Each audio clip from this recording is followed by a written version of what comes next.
சங்கீதம் 5. நெகிலோத் என்னும் வாக்கியத்தில் வாசிக்க ராகத் தலைவனுக்கு ஒப்புவிக்கப்பட்ட தாவீதின் சங்கீதம்.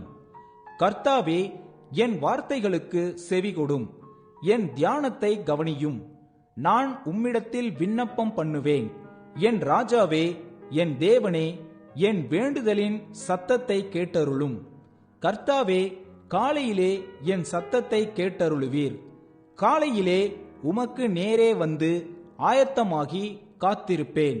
நீர் துன்மார்க்கத்தில் பிரியப்படுகிற தேவன் அல்ல, தீமை உம்மிடத்தில் சேர்வதில்லை. வீம்புக்காரர் உம்முடைய கண்களுக்கு முன்பாக நிலை நிற்க மாட்டார்கள். அக்கிரமக்காரர் யாவரையும் வெறுக்கிறீர்.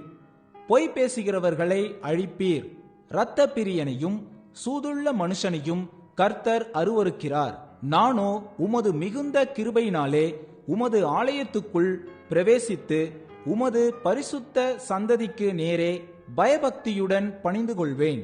கர்த்தாவே, என் சத்துருக்களின் நிமித்தம் என்னை உம்முடைய நீதியிலே நடத்தி எனக்கு முன்பாக உம்முடைய வழியை செவ்வைப்படுத்தும். அவர்கள் வாயில் உண்மை இல்லை, அவர்கள் உள்ளம் கேடுபாடுள்ளது. அவர்கள் தொண்டை திறக்கப்பட்ட பிரேத குழி, தங்கள் நாவினால் இச்சகம் பேசுகிறார்கள். தேவனே, அவர்களை குற்றவாளிகளாக தீரும்.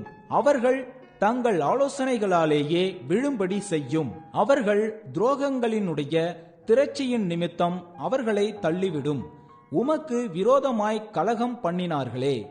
உம்மை நம்புகிறவர்கள் யாவரும் சந்தோஷித்து எந்நாளும் கெம்பீரிப்பார்களாக. நீர் அவர்களை காப்பாற்றுவீர். உம்முடைய நாமத்தை நேசிக்கிறவர்கள் உம்மில் கலிகூறுவார்களாக.